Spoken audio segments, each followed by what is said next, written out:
जय हिंद दोस्तों, आप सभी का GK with Vikas YouTube channel में आप सभी का स्वागत है। आज हम लोग यहाँ पे मॉडर्न इंडिया के बारे में हम लोग आज पढ़ेंगे, जो कि बहुत ही मोस्ट इम्पोर्टेंट टॉपिक है। तो इसके बारे में हम लोग आज देखेंगे। इसमें मुगलों का पतन जो कि 1707 से 1857 तक, जो कि उत्तर मुगल काल के बारे में हम लोग पढ़ेंगे। उसके बाद हम लोग भारत में जो अंग्रेज़ों का शासन आया उसके बारे में देखेंगे। तो चलिए, प्लीज़ जो भी इस चैनल पर नए हैं प्लीज़ चैनल को सब्सक्राइब, लाइक एंड शेयर ज़रूर कीजिएगा। और चलिए हम लोग वीडियो को स्टार्ट करते हैं। तो यहाँ पे दिया गया है पहला यहाँ पे कि मुगलों का पतन। तो मुगलों का पतन 1707 से 1857, 1707 से 1857 के पीरियड के बारे में हम लोग देखेंगे। तो यहाँ पे 1707 में जजाओं का युद्ध हुआ और इस युद्ध में मुअज्जम ने आजम और कमबख्त की हत्या करके मुअज्जम भारत का अगला मुगल शासक बना। और इसी को हम लोग इतिहास में, जो कि इसका मूल नाम मुअज्जम था, और इसे हम लोग शाह आलम प्रथम या बहादुर शाह प्रथम कहते हैं।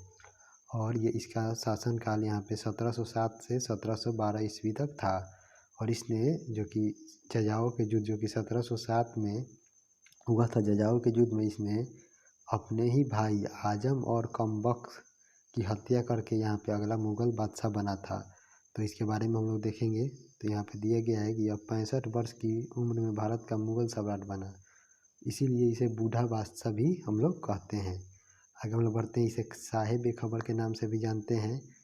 और इसके शासनकाल में 1707 में शाहू मुगलों की कैद से आज़ाद हुआ और यही मराठों का अगला शासक बना। यानी 1707 में, जो कि औरंगजेब के शासनकाल में शाहू को कैद कर लिया गया था, तो उसे बहादुर शाह प्रथम या मुअज्जम के शासनकाल, जो कि 1707 में, इसे मुगलों की कैद से ये आज़ाद हो गया और यही मराठों का अगला शासक बना।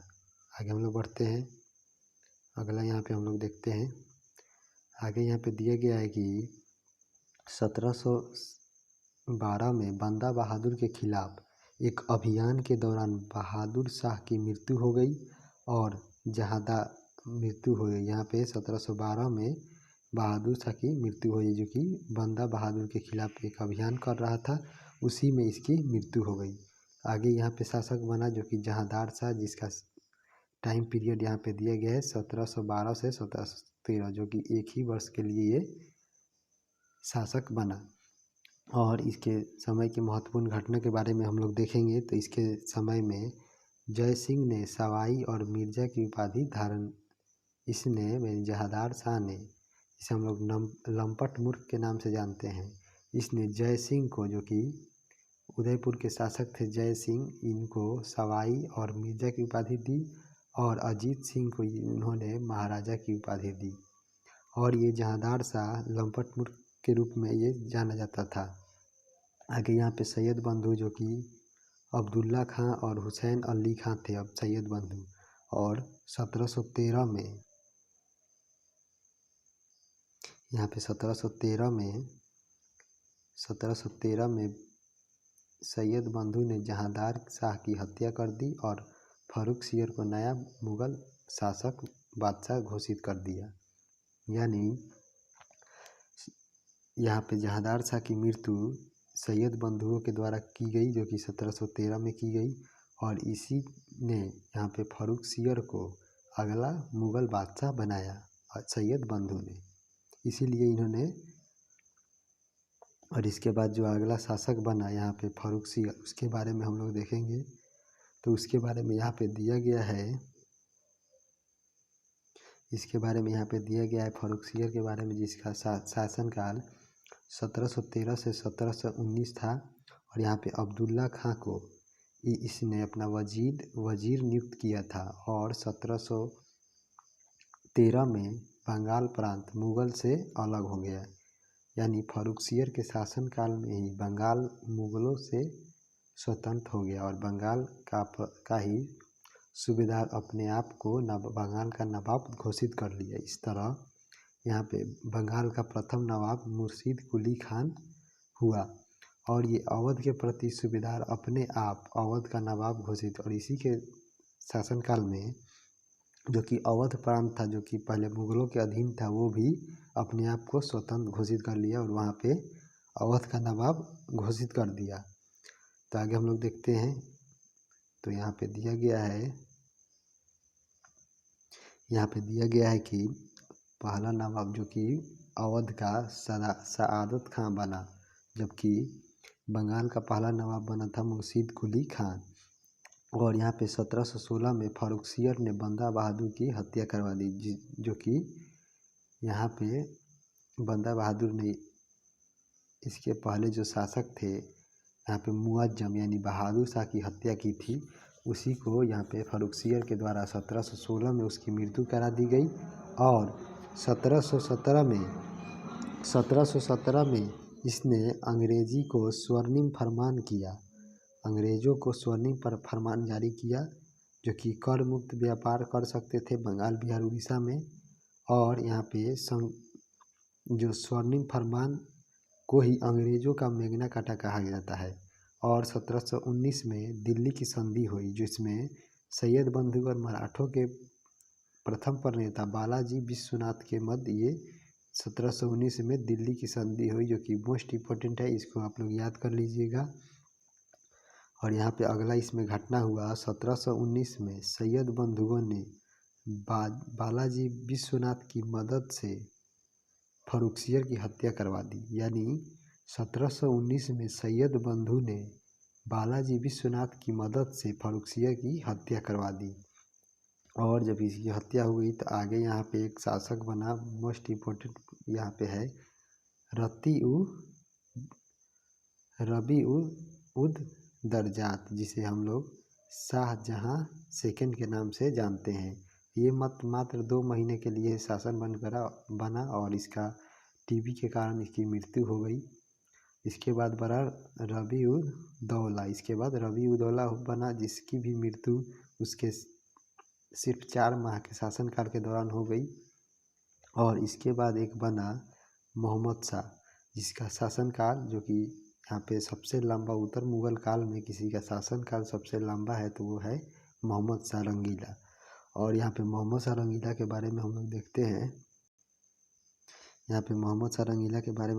हैं। तो यहाँ पे 1719 में इसने सैयद बंधु की हत्या निजामुल मुल्क के द्वारा करवा दी। और भारतीय इतिहास में सैयद बंधुओं को किंग मेकर के नाम से जाना जाता है।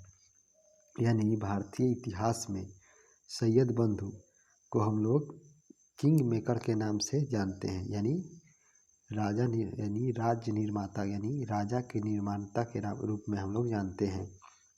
और यहाँ पे निजामुल मुल्क जो कि हैदराबाद का सूबेदार था, उसी की मदद से यहाँ पे मोहम्मद शाह रंगीला ने सैयद बंधुओं की हत्या करवा दी। और यहाँ पे हैदराबाद का पहला नवाब ही निजामुल मुल्क बना और मोहम्मद शाह को रंगीला बादशाह कहा जाता है। और 1793 में यहाँ पे नादिर शाह का आक्रमण हुआ, जिसे हम लोग ईरान के नेपोलियन के नाम से जानते हैं। और इसके सेनापति जो कि अहमद शाह अब्दाली थे, यानी नादिर शाह का ही सेनापति अहमद शाह अब्दाली था। और इसने करनाल के युद्ध में 1739 में, जो कि करनाल का युद्ध लड़ा गया हरियाणा के पास, इसी युद्ध में यहाँ पे नादिर शाह ने मुगलों की सेना को पराजित कर दिया। और ये आखिरी मुगल शासक जो कि मयूर शासन पर बैठा था, यहाँ पे मोहम्मद शाह रंगीला ही था। और इसने जजिया कर को समाप्त किया था। मोहम्मद शाह रंगीला ने जजिया कर को समाप्त किया था। और मोहम्मद शाह की मृत्यु 1748 में हो गई थी। तो इसके बाद हम लोग देखेंगे कौन शासक बना। तो इसके बाद यहाँ पे बनता है अहमद शाह शासक बना, जिसका सिर्फ 6 वर्ष का शासनकाल था। उसने 1748 से 1754 के बीच शासन किया। 1748 से 1754 के बीच में अहमद शाह के द्वारा शासन किया गया। और इसने 1748 में अहमद अब्दाली का पहला आक्रमण, यहाँ पे इसी के टाइम पीरियड में अहमद शाह अब्दाली का 1748 में आक्रमण हुआ, जो कि ईरान के शासक थे। और ये नादिर शाह का सेनापति था। और 1748 में अहमद शाह के युद्ध पंजाब में एक युद्ध हुआ जिसमें अहमद शाह अब्दाली की पराजय हुई और इस 1854 में इसकी मृत्यु हो गई। तो यहाँ पे इसके बाद जो अगला शासक बना उसके बारे में हम लोग देखेंगे। इसके आगे यहाँ पे आलमगीर द्वितीय यहाँ पे शासक बना जिसका टाइम पीरियड मात्र 5 साल का था, जो कि 1754 से 1759 के बीच ये शासक बना। तो आगे हम लोग देखते हैं इसके बारे में। तो इसके महत्वपूर्ण घटना है कि प्लासी का युद्ध इसी के शासनकाल में हुआ, जिसे हम लोग शाह आलमगीर द्वितीय के नाम से हम लोग जानते हैं। यहाँ पे आलमगीर द्वितीय के नाम से हम लोग जानते हैं, जिसके शासनकाल में यहाँ पे प्लासी का युद्ध लड़ा गया था। तो प्लासी के युद्ध यहाँ पे 1757 में लड़ा गया। इस समय भारत का मुगल बादशाह यही था यहाँ पे, और यहाँ पे रॉबर्ट क्लाइव और सिराजुद्दौला के मध्य ये लड़ा गया था। और इसमें बंगाल के प्रथम गवर्नर जो कि रॉबर्ट क्लाइव थे, और बंगाल का यहाँ पे नवाब शुजाउद्दौला के बीच ये युद्ध लड़ा गया, जिसमें रॉबर्ट क्लाइव ने शुजाउद्दौला को पराजित कर दिया और ये युद्ध 1.5 घंटे में ख़त्म हो गया। और इसके बाद जो अगला शासक बना शाह आलम प्रथम, जिसका शासनकाल 1759 से 1806 तक था। और इसी के शासनकाल में शाह आलम फर्स्ट के शासनकाल में पानीपत का तीसरा युद्ध लड़ा गया, जो कि बहुत ही इम्पोर्टेंट है। और इसी युद्ध में अहमद शाह अब्दाली और मराठों के बीच हुआ, जिसमें अहमद शाह अब्दाली विजयी हो गया और मराठों की बुरी तरह से हार हो गई। और यहाँ पे मराठों में पेशवा यहाँ पे थे बालाजी बाजीराव, जिसे हम लोग इतिहास में नाना साहेब के नाम से जानते हैं। और मराठों का सेनापति इसमें सदाशिवराव भाऊ थे। आगे हम लोग बढ़ते हैं। और इसी के शासनकाल में शाह आलम प्रथम के शासनकाल में ही बक्सर का युद्ध लड़ा गया, जो कि शाह आलम सेकेंड और मीर कासिम जो कि बंगाल का नवाब था, और सिराजुद्दौला यहाँ पे जो कि अवध का नवाब था सिराजुद्दौला, और यहाँ पे बंगाल का नवाब मीर कासिम था। और यहाँ पे भारत का बादशाह जो था वो शाह आलम सेकेंड था। इसी यहाँ पे हेक्टर मुंडो के नेतृत्व में जो अंग्रेजी सरकार थी उसके बीच ये युद्ध लड़ा गया, बक्सर का युद्ध 1764 में। और इसी युद्ध में अंग्रेज़ों की सेना ने यहाँ पे ये त्रिगुट सेना को बुरी तरह से पराजित कर दिया। और 1803 में अंग्रेज़ों ने दिल्ली पर अधिकार कर लिया और यहाँ मुगलों को पेंशनकारी बना दिया गया। आगे हम लोग बढ़ते हैं। अगला यहाँ पे शासक बना अकबर सेकेंड। यहाँ पे अकबर सेकेंड शासक बना और इसका टाइम पीरियड यहाँ पे 1806 से 1837 था। और यह अंग्रेज़ों द्वारा नियुक्त किया जाने वाला भारत का पहला मुगल बादशाह था, जो कि मोस्ट इम्पोर्टेंट प्रश्न है, इसको आप लोग याद रखिएगा। जो कि मैंने भारत में अंग्रेज़ों के द्वारा नियुक्त किया गया भारत का पहला मुगल बादशाह कौन था, तो ये अकबर सेकेंड था। और इसने 1830 में राजा राम मोहन राय को राजा की उपाधि दी थी अकबर सेकेंड के द्वारा। और इसकी मृत्यु 1837 में हो गई। और इसके बाद बहादुर शाह द्वितीय शासन यानी बहादुर शाह जफर यहाँ पे मुगल बादशाह बना और इसका शासनकाल 20 वर्षों का था, जिसमें ये 1837 से 1857 के बीच इसका टाइम पीरियड है।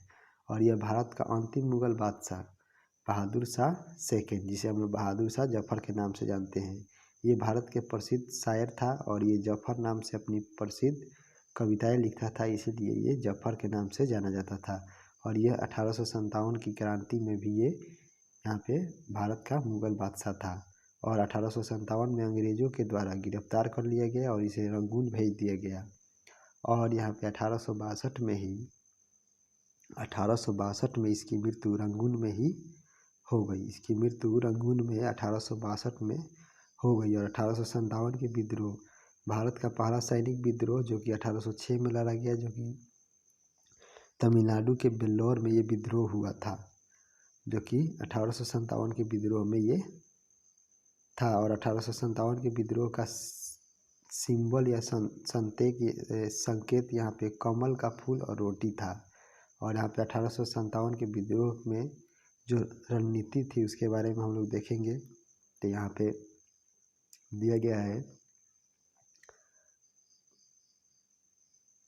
यहाँ पे जो अजीमुल्ला खां और यहाँ पे रानोजी बापू, यहाँ पे रानोजी बापू और अजीमुल्ला खां यहाँ पे लंदन में 31 मई 1857 को गए। उस समय ब्रिटेन के पर पामस्टर्न यहाँ पे थे 1857 की क्रांति के समय, और भारत का गवर्नर जनरल यहाँ पे लॉर्ड कैनिंग था, और ब्रिटिश क्राउन में विक्टोरिया का, महारानी विक्टोरिया का शासन था, और यहाँ पे मुग़ल बादशाह बहादुर शाह जफर था। और यहाँ पे ब्रिटिश में जो आर्मी चीफ थे वे जॉर्ज एनिसन थे, जिसे और जॉर्ज एनिसन से इनकी मृत्यु हो जाने के बाद यहाँ पे रॉबर्ट कैंपबेल को बनाया गया। और यहाँ पे 1857 जो कि बुक है इसे एसएन सेन के द्वारा लिखा गया है। एसएन सेन ने 1857 की क्रांति पर एक पुस्तक लिखी है जो कि मोस्ट इम्पोर्टेंट है, इसको भी याद रखिएगा। और इसमें यहाँ पे महत्वपूर्ण विद्वानों ने इस युद्ध के बारे में क्या क्या कहा इसके बारे में देख लीजिए। तो यहाँ पे बी डी सावरकर ने कहा कि the Indian war of independence, यानी ये भारत का प्रथम स्वतंत्रता आंदोलन था। और यहाँ पे आरसी मजूमदार ने कहा कि ये सिपाही विद्रोह था। और यहाँ पे दादा भाई नौरोजी ने इसी में एक पुस्तक लिखी जिसे poverty and on British rule in India के नाम से जानते हैं। और यहाँ पे राजनीतिक कारणों के कारण यहाँ पे लॉर्ड डलहौजी, जिसका शासनकाल यहाँ पे 1848 से 1856 था, जो कि मोस्ट इम्पोर्टेंट है, इसका शासनकाल याद रखिएगा, जो कि बार बार एग्जाम में पूछा जाता है लॉर्ड डलहौजी के बारे में। तो यहाँ पे 1848 में इसने महाराजा दलीप सिंह पर आक्रमण करके पंजाब पर अधिकार कर लिया, और इसने दिलीप सिंह को अंग्रेज़ों का पेंशनकारी बनवा दिया। और 1849 में दिलीप सिंह के हाथों कोहिनूर हीरे को महारानी विक्टोरिया को गिफ्ट में दिलवाया गया। और इसके बाद डलहौजी ने भारत में डॉक्ट्रिन ऑफ लैप्स यानी हड़प की नीति चलाई, जिसमें उसने सबसे पहले सतारा को यहाँ पे लूटा, जिसका यहाँ पे ट्रिक भी दिया गया है, इसको भी आप लोग देख लीजिएगा। एस फॉर सतारा, उसके बाद एस फॉर संभलपुर, उसके बाद बघाट, उसके बाद उदयपुर, उसके बाद झांसी, उसके बाद नागपुर, उसके बाद अवध, और सबसे पहले जो हड़पा गया वहाँ पे करौली था, जिसे सबसे बाद में छोड़ा गया। और यहाँ पे 1856 में अवध के नवाब वाजिद अली खां, यानी जो कि अंतिम नवाब था, और इसी के समय में हड़प नीति के द्वारा यहाँ पे कुशासन का आरोप लगाकर लॉर्ड डलहौजी ने कुशासन का आरोप लगाकर अवध को अंग्रेजी साम्राज्य में मिलाया था। और इसके शासनकाल में लखनऊ में जो एक विद्रोह हुआ था, जो कि वाजिद अली की पत्नी थी, जिसे हम लोग बेगम हजरत महल के द्वारा ही किया गया था। और वाजिद अली शाह के बेटे बिजनीस कादिर को अवध का आखिरी नवाब बनाया गया। और यहाँ पे जो कि इसमें सामाजिक कारण क्या था 1857 की क्रांति में, इसके बारे में देख लिया जाए तो यहाँ पे दिया गया 1856 में यहाँ पे डलहौजी ने जो विधेयक पेश किया था, उसमें विधवा पुनर्विवाह विधेयक को यहाँ पे जाता है। इसको जो सपोर्ट कर रहे थे भारत में यहाँ पे ईश्वर चंद विद्यासागर। और इसमें जो धार्मिक कारण थे उसके बारे में हम लोग देखेंगे 1857 की क्रांति में जो धार्मिक कारण थे उसके बारे में। तो यहाँ पे दिया गया है 1813 में भारत में ईसाई मिशनरियों का आगमन हुआ, और रानोजी बापू और अजीमुल्ला खां ने लंदन में रणनीति जो कि बना रहे थे 31 मई 1857 को, कि 31 मई को हमको विद्रोह की शुरुआत करनी है। और यहाँ पे 1857 में वुडन राफेल्ड, जो कि ब्रेसन बेस के नाम से जो एक लोहे की जो एनफील्ड राइफल थी, उसमें जनवरी 1957 में एनफील्ड राइफल थी जो कि लोहे की बनी थी। तो और और इसको यहाँ पे ये पहली घटना जो कि 29 मार्च 1857 बंगाल के बैरकपुर छावनी में, जो कि 34वीं नेटिव इन्फेंट्री के मंगल पांडे ने कारतूस के इस्तेमाल से मना कर दिया और मंगल पांडे ने जनरल बाग की गोली मारकर हत्या कर दी और इन्हें 8 अप्रैल 1857 को मंगल पांडे को फांसी दे दी गई। और इसके बाद जो मेरठ में जो आंदोलन हुआ उसके बारे में हम लोग कल पढ़ेंगे। तब तक के लिए जय हिंद। प्लीज़ चैनल को सब्सक्राइब एंड लाइक ज़रूर कीजिएगा और वीडियो को देखिएगा, अच्छा से नोट्स बनाइएगा। जय हिंद।